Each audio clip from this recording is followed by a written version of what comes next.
ډیره مننه کوم د ټولو څخه په دې خاطر باندې چې زما په کلیزه کې برخه اخیستې ده د ټولو څخه مننه کوم او په خاص ډول باندې د دغه ګروپ څخه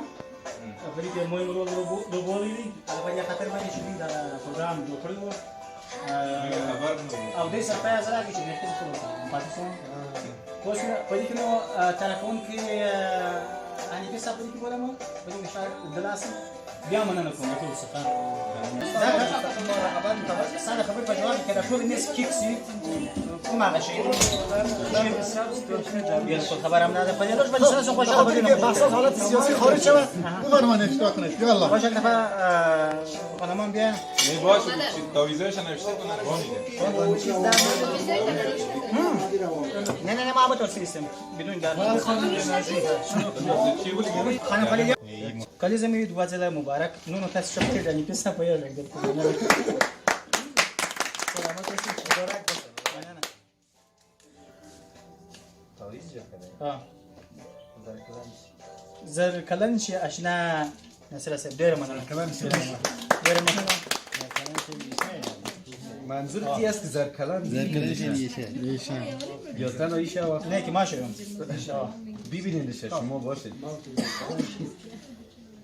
وطن دو صاحب تولدت مبارک از تولدت مبارک از خداوند طول عمر برایت خواهانم پوزش میطلبم از اینکه چیزی شخص تخلصت را جداگانه نوشتم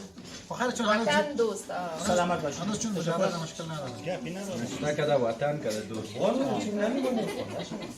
خونده کالیزمو بختور شه خوشوین؟ بالکل پوسم ډیره مننه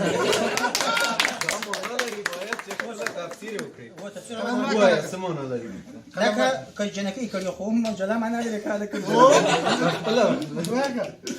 وطن دوست پدری بخنه سره چه ماشونه همکارانو نوه اخیسته مننه شاباس بس ما ته خب پشتوی من مثل که ازبک چی دقیقی باشه تو خوبه تو دیگه تولدتون مبارک تشکر سلامت باشی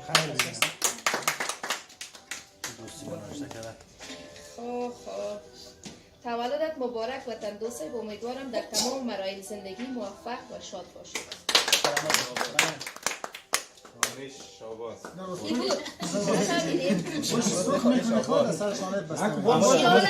بود؟